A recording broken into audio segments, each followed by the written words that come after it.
Hi, parents. Thank you so much for participating in our book study, The Anxious Generation. I always learn so much when I'm in a room full of teachers and parents.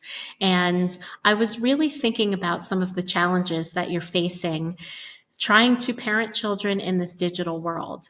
So I have been studying this for a little while now. I started this summer exploring this topic, and I decided to take a stab at putting together a little rubric to help you think through the decisions that you'll have to make as a parent in terms of how much access your children will have to technology.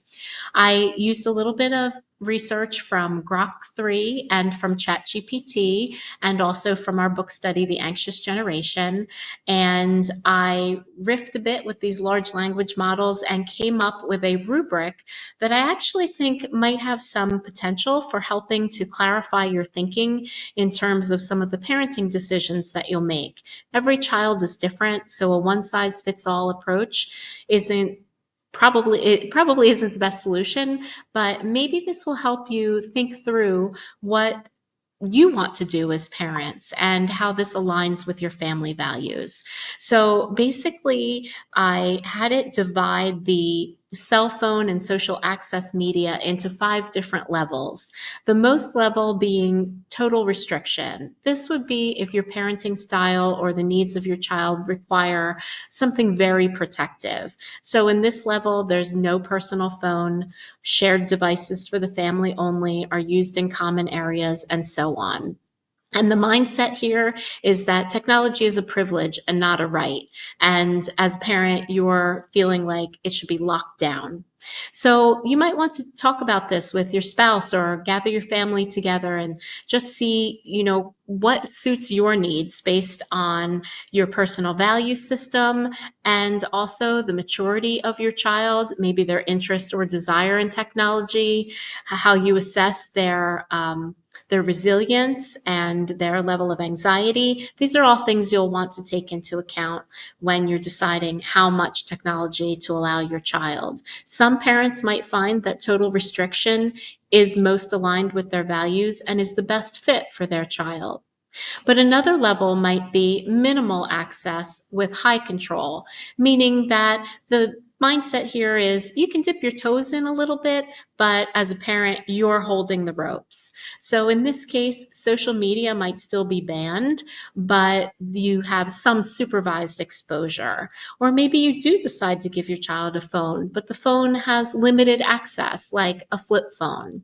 And there are also some recommendations here based on the research as to what age it might be appropriate. And again, I'm not speaking for Paramus schools. This is something I literally just put together, but I thought maybe it would be helpful to you. Level 3 is more structured use, but you have close monitoring. This is something that, maybe you're allowed to use your phone somewhat freely for a few hours a day, but as a parent, you're still watching closely. Maybe you allow your child on some kid-friendly platforms, but you're not allowing them to post, let's say, on Instagram. Then level 4 would be moderate freedom with regular check-ins. The theme here is that a parent is always involved at every level, whether you are totally controlling it or you're providing oversight. So moderate freedom would be a regular check-in with the phone. Maybe it's a smartphone, but there are some restrictions on it. Perhaps you allow certain apps, but don't allow high-risk apps like TikTok. This could be something that is suitable for your child who is maybe 13 to 15 years old. Again, every child is different. Some children can handle this responsibility, and other children, maybe they need a little more support. But these are just some guidelines that could help you think through what fits for your family. The vibe at level 4 is you're steering you're meaning the child is steering what happens on the phone, but parents have the map.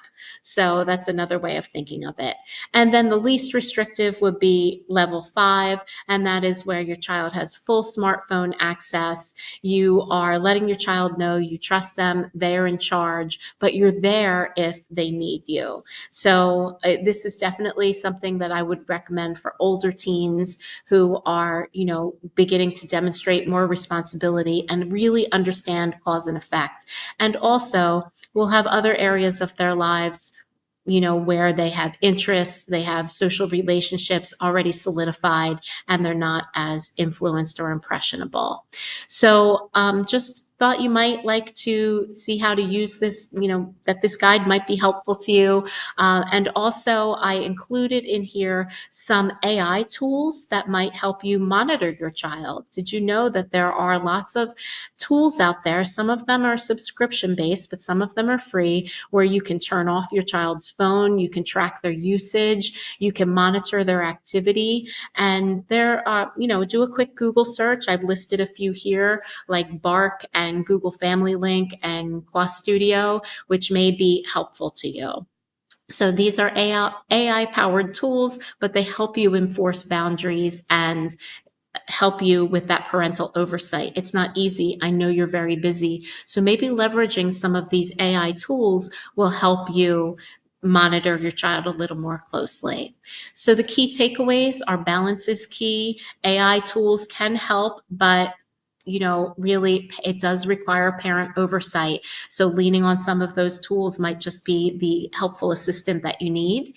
And communication is really important. Talk to your kids about building, responsible citizenship, that they have good digital habits. And keep in mind, every child is different. Maybe every other kid can handle a phone, but for your child, you just know in your heart it's not the right thing. Then that's something you need to communicate to your child. Or maybe it's the flip side of that. Maybe you feel like, the school is saying that my child shouldn't have a phone, but I know my daughter or I know my son, and I really think that they will be able to handle this tool responsibly, and I will provide the oversight necessary to make sure that they are safe and, that this all works out fine. So I hope that's helpful to you. I really look forward to continuing this conversation. I am learning so much, and if there's any way that I can be helpful, or if you want to talk through any of this, if you'd like to, perhaps offer some suggestions on this rubric, again, it's something I just created. I thought it might be useful. I hope it's useful, but certainly I'd love your feedback. Thanks so much and good luck.